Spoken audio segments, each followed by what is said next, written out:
അപ്പോൾ നമ്മൾ ഇന്ന് പഠിക്കാൻ പോകുന്നത് വില്യം ഷേക്സ്പിയറിൻ്റെ ഒരു ഡ്രമാറ്റിക് മോണോലോഗാണ്. അതായത് അദ്ദേഹത്തിൻ്റെ നാടകം ആസ് യു ലൈക്ക് ഇറ്റ് എന്ന് പറയുന്ന ഒരു നാടകമുണ്ട്. അതിനകത്തെ എന്താണ് ആക്ട് 2-ലെ സീൻ 7-ൽ വരുന്ന ജാക്കിസ് എന്ന് പറയുന്ന ഒരു ക്യാരക്ടറിൻ്റെ ഒരു ഡ്രമാറ്റിക് മോണോലോഗാണ് നമ്മളിതിനകത്ത് പഠിക്കാൻ പോകുന്നത്. ഓക്കെ, സോ നമുക്കാദ്യം ഷേക്സ്പിയറിനെ പറ്റി നോക്കാം. അതിനു മുമ്പ് ഈ ചാനൽ ആരെങ്കിലും സബ്സ്ക്രൈബ് ചെയ്യാനുണ്ടെങ്കിൽ ദയവായി സബ്സ്ക്രൈബ് ചെയ്ത് സപ്പോർട്ട് ചെയ്യുക. വീഡിയോ ഇഷ്ടപ്പെടുകയാണെങ്കിൽ ലൈക്ക് ചെയ്യുക, കമൻറ്റ് ചെയ്യുക. ഫ്രണ്ട്സിന് ആർക്കെങ്കിലും യൂസ്ഫുൾ ആകുമെന്ന് തോന്നുകയാണെങ്കിൽ ഷെയർ ചെയ്ത് കൊടുക്കുക. അപ്പോൾ നമുക്ക് വില്യം ഷേക്സ്പിയറിനെ പറ്റി നോക്കാം. അപ്പോൾ നമ്മുടെ ഈ ഒരു എന്താണ് ഡ്രമാറ്റിക് മോണോലോഗിന്, അല്ലെങ്കിൽ മോണോലോഗ് എന്ന് പറയുന്നതാണ് സ്വയം സംസാരിക്കുക. അപ്പോൾ ആ മോണോലോഗിൻ്റെ രചയിതാവാണ് വില്യം ഷേക്സ്പിയർ. അപ്പോൾ അദ്ദേഹത്തിനെ പറ്റി ഒന്ന് നോക്കാം. William Shakespeare was an English playwright, poet and actor widely regarded as one of the greatest writers of the world. അപ്പോൾ വില്യം ഷേക്സ്പിയർ എന്ന് പറയുന്നത് ഇംഗ്ലണ്ടിൽ ജനിച്ച അല്ലെങ്കിൽ ഇംഗ്ലീഷുകാരനായ എന്താണ് ഒരു പ്ലേ റൈറ്റാണ്, പോയറ്റാണ്, ആക്ടറാണ്, ഒരു നാടകരചയിതാവാണ്, കവിയാണ്, ഒരു നടനാണ്. അപ്പോൾ എല്ലാവരും അദ്ദേഹത്തെ റിഗാർഡ് ചെയ്യുന്നത് അല്ലെങ്കിൽ എല്ലാവരും അദ്ദേഹത്തെ കണക്കാക്കുന്നത് ലോകത്തിലെ ഏറ്റവും വലിയ അല്ലെങ്കിൽ എക്കാലത്തെയും മഹാനായ റൈറ്റർ എന്നാണ്, അല്ലെങ്കിൽ ഏറ്റവും വലിയ എക്കാലത്തെയും വലിയ എന്താണ് രചയിതാവ് അല്ലെങ്കിൽ എഴുത്തുകാരൻ എന്ന് പറയുന്നത് വില്യം ഷേക്സ്പിയർ ആണ്.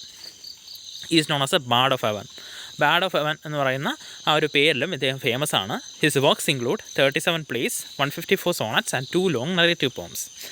അപ്പോൾ അദ്ദേഹത്തിൻ്റെ ആ ഒരു ലിറ്റററി കരിയർ എടുത്തു നോക്കുകയാണെങ്കിൽ അതിനകത്ത് അദ്ദേഹത്തിന് 37 നാടകങ്ങൾ എഴുതിയിട്ടുണ്ടായിരുന്നു, 154 സോണറ്റ്സ് എന്ന് പറയുന്നത് ഒരു പ്രത്യേക പാറ്റേണിൽ എഴുതുന്ന കവിതകളെയാണ് നമ്മൾ സോണറ്റ് എന്ന് ഉദ്ദേശിക്കുന്നത്. Sonet എഴുതിയിട്ടുണ്ടായിരുന്നു 154.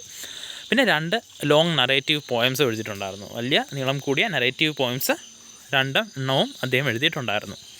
His plays has been translated into every major living language and has been performed all over the world. ലോകത്തെല്ലായിടത്തും അദ്ദേഹത്തിൻ്റെ നാടകം അദ്ദേഹത്തിൻ്റെ മരണശേഷമൊക്കെ ഇങ്ങനെ ഫേമസ് ആകുകയും ജീവിച്ചിരിക്കുമ്പോഴും ഫേമസ് ആണ്. അദ്ദേഹത്തിൻ്റെ നാടകം എന്ത് ചെയ്യുന്നുണ്ട്, ലോകത്ത് ഇന്ന് ജീവിച്ചിരിക്കുന്ന അല്ലെങ്കിൽ ലോകത്ത് നിന്ന് ഉപയോഗിച്ച് വരുന്ന എല്ലാ ഭാഷകളിലേക്കും ട്രാൻസ്ലേറ്റ് ചെയ്യപ്പെടുകയും അവിടെ എല്ലാം ഇതെന്ത് ചെയ്യുകയും ചെയ്തിട്ടുണ്ട്, പെർഫോം ചെയ്യുകയും ചെയ്യപ്പെട്ടിട്ടുണ്ട്. അദ്ദേഹത്തിൻ്റെ ക്യാരക്ടേഴ്സ് എന്താണ്, ടെസ്റ്റ് ഓഫ് ടൈം അതിന് മുകളിൽ നിന്നവരാണ്. അതായത് അദ്ദേഹത്തിൻ്റെ ക്യാരക്ടേഴ്സ് ഇന്നും ഫേമസ് ആണ്. അതായത് അദ്ദേഹം പറഞ്ഞില്ലേ 1564 മുതൽ 1616 വരെയാണ് അദ്ദേഹം ജീവിച്ചിരുന്നത്. അപ്പോൾ അദ്ദേഹത്തിനെ പറ്റിയാണ്, അദ്ദേഹത്തിൻ്റെ ആ ഒരു നാടകത്തിലെ ഒരു ഭാഗമാണ് നമ്മൾ ഇന്നും പഠിക്കുന്നത്. അല്ലെങ്കിൽ അദ്ദേഹത്തിൻ്റെ ക്യാരക്ടേഴ്സ് എന്ന് പറയുന്നത് ഇന്നും നമ്മളെടുത്ത് നോക്കിക്കഴിഞ്ഞാൽ ഒരുപാട് പേർക്ക് മനസ്സിലാക്കുന്ന ആ ക്യാരക്ടേഴ്സിനെ പറ്റി ഇന്നും പഠിക്കുന്ന ആൾക്കാരുണ്ട്. അപ്പോൾ അത്രയും ഫേമസ് ആണ് അദ്ദേഹത്തിൻ്റെ നാടകങ്ങളും നാടകത്തിലെ കഥാപാത്രങ്ങളും അദ്ദേഹത്തിൻ്റെ റൈറ്റിങ്സും എല്ലാം. അപ്പം ആ ഒരു ഡ്രമാറ്റിക് മോണോലോഗിലേക്ക് നമുക്ക് നോക്കാം. അപ്പോൾ ദ 7 ഏജസ് ഓഫ് മാൻ.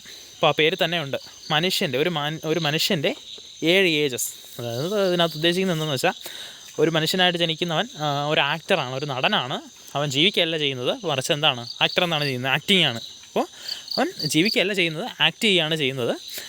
ഓരോ മനുഷ്യൻ ആക്ട് ചെയ്യുമ്പോഴും അവൻ 7 ഏജസിലൂടെ, അതായത് 7 ഏജസ് എന്ന് ഉദ്ദേശിക്കുന്നത് നമ്മൾ ജനിച്ചപ്പോൾ എങ്ങനെയാണോ അതുപോലെ അല്ലല്ലോ നമ്മളിപ്പോൾ. ഓരോ കാലഘട്ടത്തിനനുസരിച്ച് നമുക്ക് മാറ്റങ്ങളുണ്ടാവും, ശാരീരികമായിട്ടും ഇമോഷണലായിട്ടും മെൻ്റലായിട്ടും ഒക്കെയുള്ള മാറ്റങ്ങളുണ്ടാവും. അപ്പോൾ ആ മാറ്റങ്ങളിലൂടെ എന്ന് പറയുമ്പോൾ അതിനെ 7 ഏജസ് അല്ലെങ്കിൽ 7 റോൾസ് ആ ഒരു മനുഷ്യൻ ചെയ്യണം എന്നാണ് പറയുന്നത്. അപ്പോൾ ഒരു മനുഷ്യനായിട്ട് ജനിച്ച ആൾ എന്ത് ചെയ്യുന്നു, ആ 7 റോൾസ് ആക്ട് ചെയ്യുന്നു എന്നുള്ളതാണ്. നമുക്ക് നോക്കാം.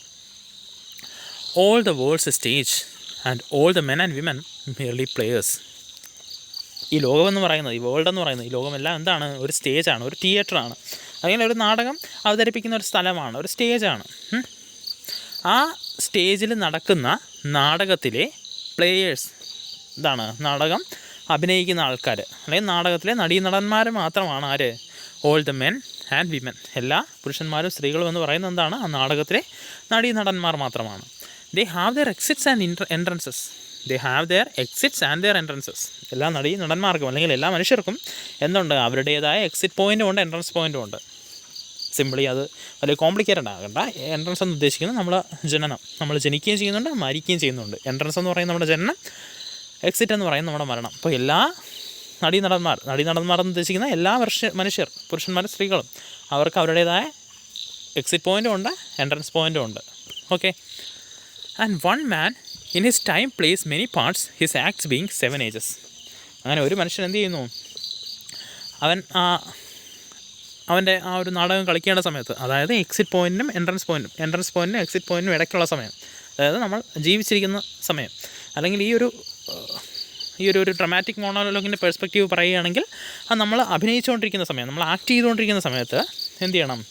7 റോളുകൾ ചെയ്യണം. It's acts being 7 ages.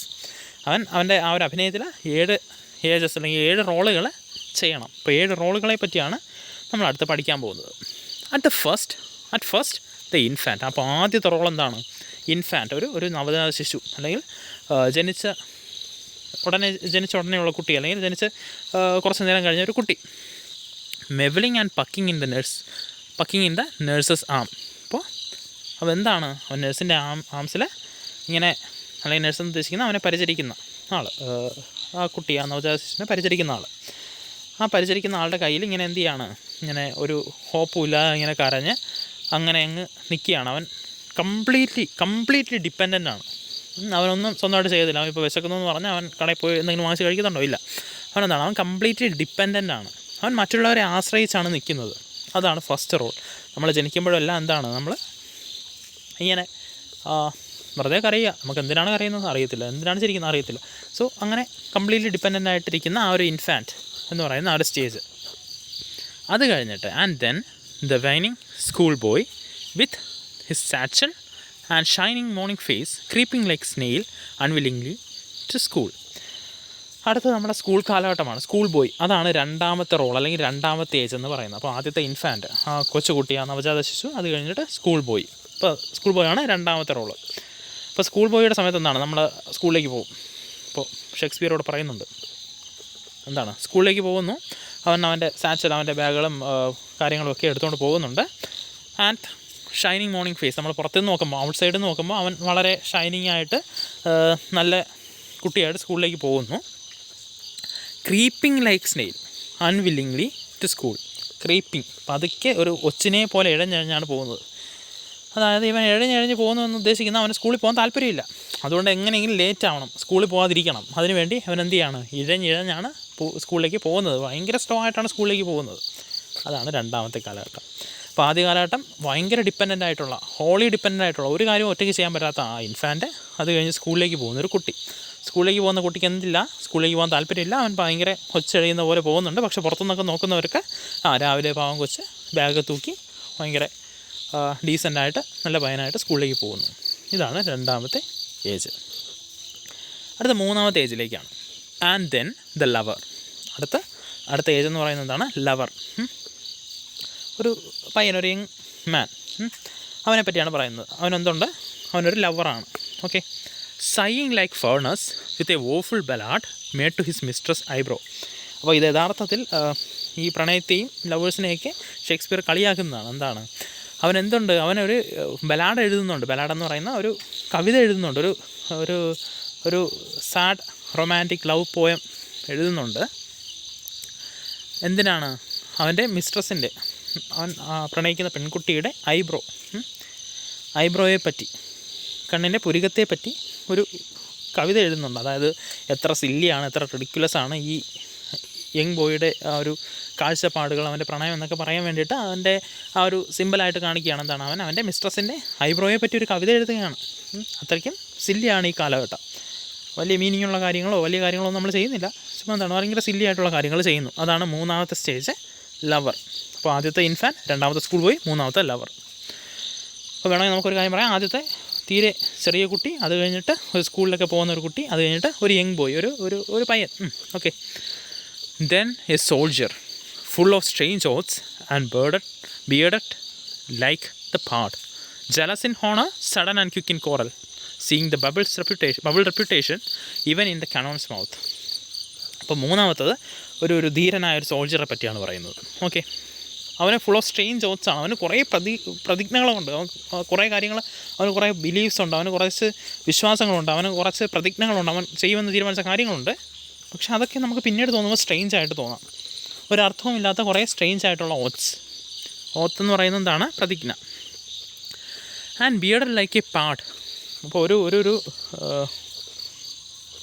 പാടെന്ന് പറയുന്നത് പുള്ളിപ്പുലി ലെപ്പേർഡിനെയൊക്കെ പോലെ എന്ത് ചെയ്യുന്നുണ്ട്? ഒരു ബിയേർഡൊക്കെ മീൻസ് ഒരു കൈൻഡ് ഓഫ് അനിമലാണ്. അപ്പോൾ അതിനെ കണക്ക് ഭയങ്കര ഗൗരവം വരാൻ വേണ്ടിയിട്ട് ബിയേർഡ്, താടിയൊക്കെ വളർത്തി ഇങ്ങനെ ഭയങ്കര ഗൗരവമുള്ള ലുക്കിൽ ഇങ്ങനെ നിൽക്കുകയാണ് നമ്മുടെ സോൾജർ. ആ ഒരു കാലഘട്ടത്തിൽ കുറച്ചുകൂടെ യങ് മാൻ കുറച്ചുകൂടെ വളർന്ന ഒരു ചെറുപ്പക്കാരൻ, അല്ലെങ്കിൽ ഒരു കുറച്ചുകൂടെയുള്ള ഒരു പാകതയുള്ളൊരു മനുഷ്യനായിട്ട് മാറി. അതാണ് ഈ ഒരു സോൾജിയർ എന്ന് പറയുന്ന കാലഘട്ടം. അപ്പോൾ അവൻ എന്തുണ്ട്, അവൻ്റെ honour, jealous in honour, sudden and quick in quarrel. അതായത് അവൻ്റെ അഭിമാനം എന്താണ്, അഭിമാനം എന്ത് ചെയ്താലും അവൻ കാത്തു സൂക്ഷിക്കും. അതുപോലെ തന്നെ വഴക്കൊക്കെ പെട്ടെന്ന്, ചെറിയ കാര്യങ്ങൾക്ക് പോലെ പെട്ടെന്ന് ദേഷ്യപ്പെടും, പെട്ടെന്ന് വഴക്കുണ്ടാക്കും. അങ്ങനെയൊക്കെ ഉള്ളൊരു ഭയങ്കര അഗ്രസീവായിട്ടുള്ള ടെമ്പർമെൻ്റ് ഇല്ലാത്ത ഒരു കാലഘട്ടം. അതാണ് സോൾജിയർ എന്ന് പറയുന്ന കാലഘട്ടത്തിൽ നമ്മളെപ്പറ്റി പറയുന്നത്. ഇനി അതിനെപ്പറ്റി പറയുന്നുണ്ട്, നമ്മളെങ്ങനെയാണോ മിസ്ട്രസിൻ്റെ ഐബ്രോയെ പറ്റി ഒരു ബലാഡ് എഴുതിയതെന്ന് പറഞ്ഞ് ലവറിനെ കളിയാക്കിയത്, അതുപോലെ ഷേക്സ്പിയർ പറയുന്നുണ്ട്, seeing the bubble reputation even in the cannon's mouth. അപ്പോൾ സോൾജിയർ എന്താണ് ചെയ്യുന്നത്, ഈ മരണത്തിൻ്റെ മുമ്പിലും കനോൺ എന്ന് പറയുന്നത് ആ പീരങ്കിയാണ്, പീരങ്കിയുടെ ഫ്രണ്ടിലെന്ന് പറഞ്ഞാൽ പീരങ്കിയുടെ ഫ്രണ്ടിൽ ആ ഒരു പീരങ്കി എന്ന് വരുന്ന ആ ഒരു കനോൺ ബോൾ നേരിടാൻ ചെന്ന് നിൽക്കുക എന്ന് പറഞ്ഞാൽ നമ്മൾ മരണത്തെ ഫേസ് ചെയ്യാണ്. അപ്പോൾ മരണത്തിൻ്റെ മുമ്പിലും ഇവൻ എന്ത് ചെയ്യാണ്, ഇവൻ്റെ ബബിൾ റെപ്യൂട്ടേഷൻ എന്ന് പറയുന്നത് അവൻ്റെ ആ ഒരു റെപ്യൂട്ടേഷൻ എന്ന് പറയുന്ന അഭിമാനം, അല്ലെങ്കിൽ അവൻ്റെ ആ ഒരു സൽപ്പേര്, അതിനെ കാത്തു സൂക്ഷിക്കാൻ. അതായത് മരണത്തിന് മുന്നിലും അവൻ ശ്രമിക്കുന്ന എന്താണ്, അവൻ്റെ റെപ്യൂട്ടേഷനെ കാത്തു സൂക്ഷിക്കാനാണ്. പക്ഷേ ഇവൻ അറിയുന്നില്ല, ഇവൻ്റെ റെപ്യൂട്ടേഷൻ എന്ന് പറയുന്നത് എന്താണ്, ബബിളാണ്, ഒരു കുമിളയാണ്.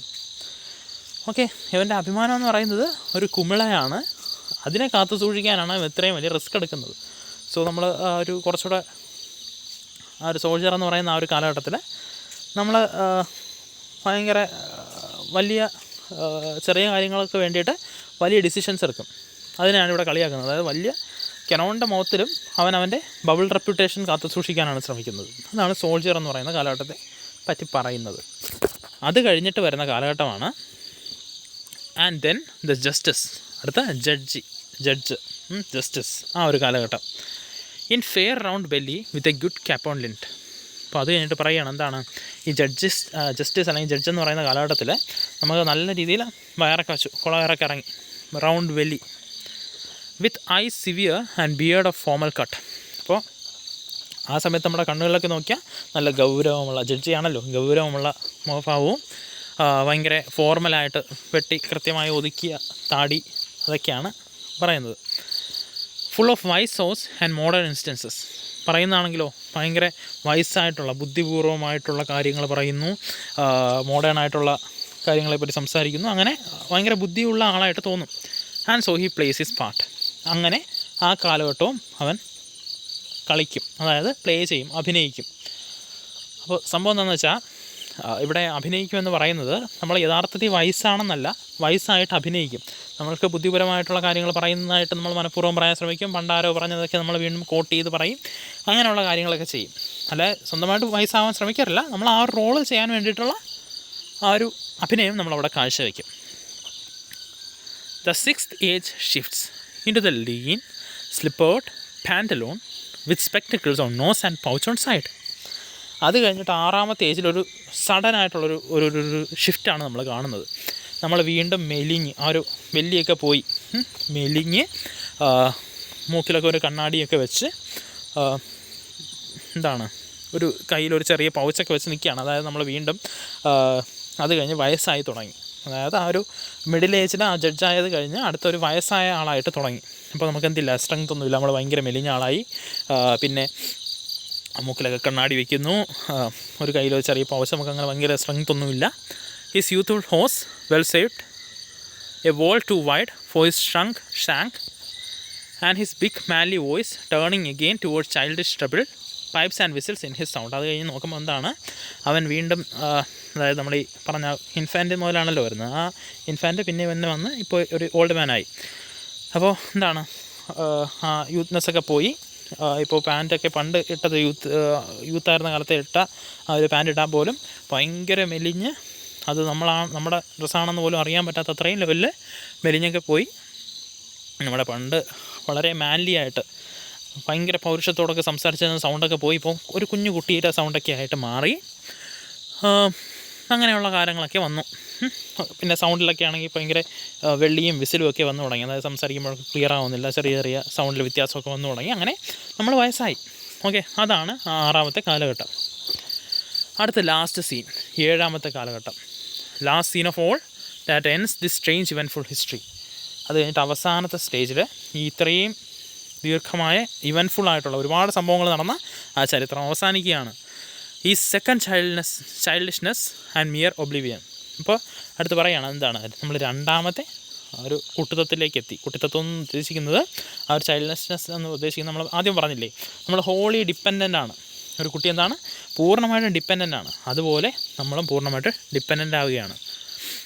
Sans teeth, sans eyes, sans taste, sans everything. Sans എന്ന് പറയുന്ന വിത്തൗട്ട് എന്ന് പറയുന്ന ആ ഒരു മീനിങ് ആണ് വരുന്നത്. SANS എന്ന് പറയുന്ന ആ വാക്കിന്, സാൻസ് എന്ന് പറയുന്ന ആ വാക്കിന് വിത്തൗട്ട് എന്നുള്ള ആ ഒരു മീനിങ് ആണ് വരുന്നത്. വിത്തൗട്ട് ടീത്ത്, പല്ലില്ലാതെ, കണ്ണില്ലാതെ, ടേസ്റ്റ് ഇല്ലാതെ, ഒന്നുമില്ലാതെ അവസാനം നമ്മൾ എന്ത് ചെയ്യുന്നു, മരണത്തിലേക്ക് കീഴടങ്ങുന്നു. ഒരു ഇൻഫാൻ്റ് ബർത്തിലൂടെ ആ ഒരു എൻട്രൻസ് നടത്തുന്നു. സെക്കൻഡ് ചൈൽഡിഷ്നെസ് ആയ ആ ഒരു ഭയങ്കര ഓൾഡായ ഏജിൽ നമ്മളടുത്ത് മരണത്തിലൂടെ നമ്മുടെ എക്സിറ്റും കൊടുക്കുന്നു. അപ്പോൾ ഇതാണ് നമ്മുടെ കഥയെന്ന് പറയുന്നത്. മീൻസ് കഥയല്ല, ഈ ഒരു പാർട്ടെന്ന് പറയുന്നത് ഷേക്സ്പിയറിൻ്റെ ആസ് യു ലൈക്ക് ഇറ്റ് എന്ന് പറയുന്ന ആ നാടകത്തിലെ ആക്ട് 2 സീൻ 7 ആ ഒരു ഭാഗം. അപ്പോൾ ഇതാണ് നമ്മുടെ ചാപ്റ്റർ. Thank you.